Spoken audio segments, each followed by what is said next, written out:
Então, estamos aqui começando aqui o volume 3, né? Para a gente fazer a semana 6, a correção, tá bom? Vamos ver qual é o tema que nós vamos trabalhar. Olha só. O tema é Quilombo dos Palmares e Revolta dos Malês, tá? Aqui vamos ler a breve apresentação para saber do que se trata. Caro estudante, nessa semana você vai saber qual foi o maior quilombo da história do Brasil e conhecer a sua história, além de entender a importância da maior revolta de escravizados acontecida na cidade de Salvador, na Bahia, tá bom? Então esse aqui é o assunto que nós vamos trabalhar, tá bom? Na página 165 nós temos aqui informações importantes, tá? Sobre o Quilombo dos Palmares, tá? A localização, o período em que ele existiu, a fase da história, tá? Os líderes, a importância, tá bom? Depois, na página 166, nós temos aqui um resumo sobre a Revolta dos Malês, tá bom? Dizendo onde aconteceu também, quando, as fases da história, o objetivo, como foi feita, como acabou, as punições e as particularidades, tá bom? Depois nós vamos ter aqui, no Para Saber Mais, uma relação bacana aqui de vídeos para vocês assistirem, tá? E aqui no final tem aqui uma visita virtual ao Parque Memorial Quilombo dos Palmares, tá? É um museu importante onde você vai visitar virtualmente, tá bom? Para conhecer um pouquinho sobre como é que foi o Quilombo dos Palmares, tá? Que aconteceu na época na capitania de Pernambuco, tá? Hoje é a atual Alagoas, tá bom? Oi, gente, então, vamos aqui começar. Nós temos aqui várias questões para resolver, questões de vestibulares também, tá? A primeira é do SES Gran Rio, tá bom? Vamos ler? No Brasil, o quilombo foi uma das formas de resistência da população escrava. Sobre os quilombos do Brasil, é correto afirmar que, tá? Opção A. Maior número de quilombos se concentrou na região nordeste do Brasil em função da decadência da lavoura cafeeira, já que os fazendeiros impossibilitados de sustentar os escravos incentivavam a fuga, né? Gente, é um absurdo, né? Não tem como marcar isso aqui, fazendeiro incentivando fuga de escravo, não dá, né? B. Maior dos quilombos brasileiros, Palmares foi extinto a partir de um acordo entre Zumbi e o governador de Pernambuco, que se comprometeu a não punir os escravos que desejassem retornar às fazendas. Bom, aqui, gente, muito cuidado, porque quem fez um acordo com o governador de Pernambuco não foi Zumbi, não, tá? Foi Ganga Zumba, que foi o primeiro rei do Quilombo dos Palmares. Tá? E esse acordo, na verdade, não acabou não acabou com o quilombo, tá? Pelo contrário, por causa desse acordo, o Zumbi fez uma revolta contra a Ganga Zumba, né? E acabou assumindo o poder dentro do quilombo, contrariando, né, o que Ganga Zumba estava fazendo, que era um acordo com o governador de Pernambuco. A gente não marca aqui não, tá? C. Existência de poucos quilombos na região norte pode ser explicada pela administração diferenciada, já que no estado do Grão-Pará e Maranhão, a coroa portuguesa havia proibido a escravidão negra. Pelo contrário, tá? Lá na região, o governo, a coroa portuguesa, ela proibiu a escravidão de índios, tá? Justamente porque os fazendeiros lá queriam mais negros para escravizar, tá? D. Quase inexistência de quilombos do sul do Brasil se relaciona a pequena porcentagem de negros na região, o que também permitiu que lá não ocorressem questões ligadas à segregação racial.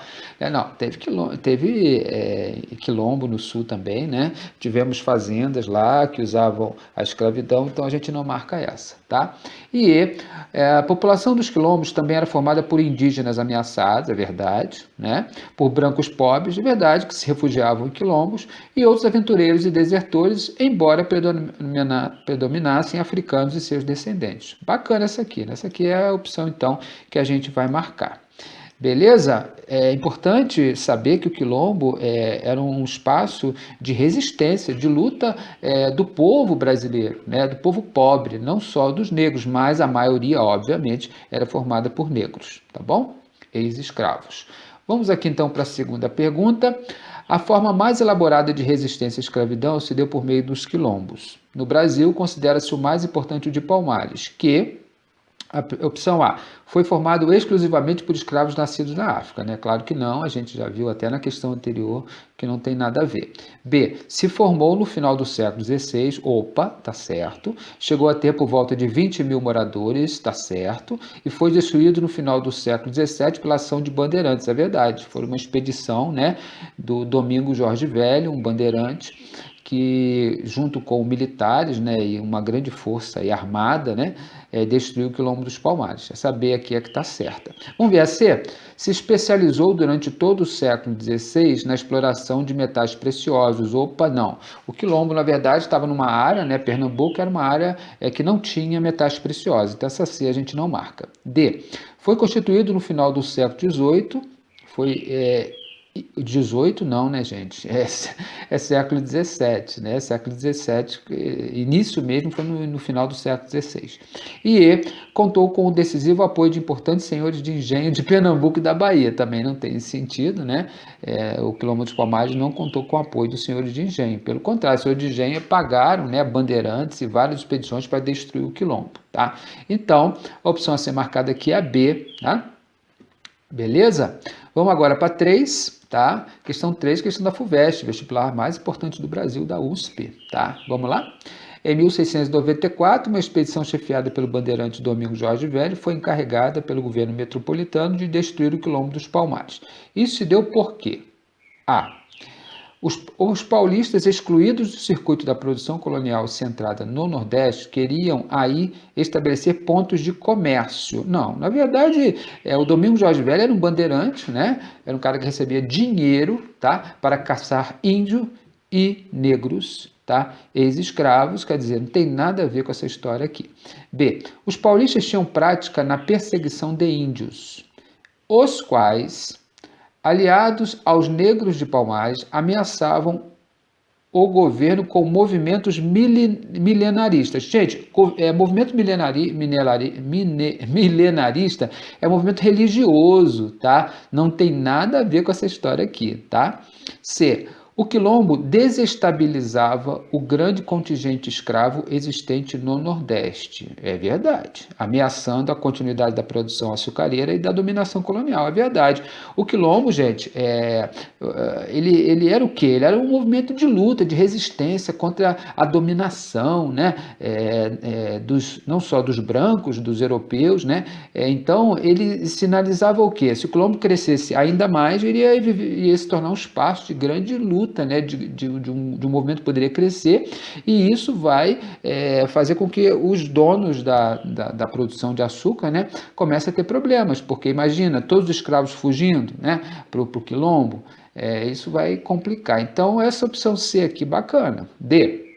Os senhores de engenho temiam que os quilombolas, que haviam atraído brancos e mestiços pobres, organizassem um movimento de independência da colônia. Opa, o movimento do quilombo, dos negros, não visava a independência do Brasil, né? Era um movimento contra a escravidão, tá? E os aldeamentos de escravos rebeldes incitavam os colonos à revolta contra a metrópole, visando trazer novamente o Nordeste para o domínio holandês. Opa, sem pé nem cabeça essa aqui, tá bom? Então vamos marcar a opção C, né? Vamos aqui agora para a próxima, questão 4, vestibular da VUNESP, né? Da Unesp, uma importante universidade de São Paulo, tá? Estadual. Vamos ler? Na noite de 24 para 25 de janeiro de 1835, um grupo de africanos, escravos e libertos, ocupou as ruas de Salvador, Bahia, e durante mais de 3 horas enfrentou soldados e civis armados. Os organizadores do levante eram malês, termo pelo qual eram conhecidos na Bahia da época dos africanos muçulmanos. Embora durasse pouco tempo, apenas algumas horas, foi o levante de escravos urbanos mais sério ocorrido nas Américas e teve efeito duradouro para o conjunto do Brasil escravista, né? O episódio descrito no texto contribuiu para, tá?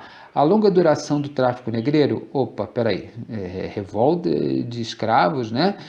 Não tem nada a ver, isso não vai gerar duração de tráfico, aumento na duração do tráfico negreiro, nada a ver.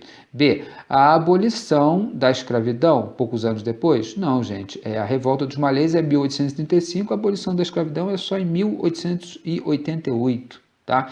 53 anos depois, então não tem nada a ver. C. A intensificação das tensões no interior da elite de grandes proprietários do contexto da regência, incomodados com as diversas revoltas que explodiram na época. Olha, ela aconteceu no período regencial, é verdade. O período regencial vai desde a época que o Dom Pedro I renunciou, né, em 1831 até 1840. São 9 anos de regência.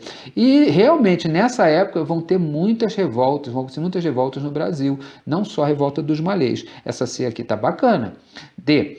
O aprofundamento da crise que levou à renúncia de Dom Pedro I. Opa, não tem nada a ver. Foi bem anos antes, não tem nada a ver com a questão da revolta dos malês, né? Nem crise gerada pela renúncia de Dom Pedro I. E a crise política que levou ao golpe da República. Opa, não gerou uma crise política que vai gerar um golpe lá no ano de 1889, que é a proclamação da República, tá? Então, a opção a ser marcada é a opção C, beleza? Ô, gente, então, estamos terminando aqui a correção, tá? Das 6 semanas. Ó, dá uma olhadinha lá no nosso canal, tá? Nas aulas, tem um resumo bacana do PET 3 sobre tudo isso que a gente acabou de falar, tá bom? Qualquer dúvida, estamos aqui para ajudar. Fiquem com Deus, tá? Um grande abraço e até a próxima.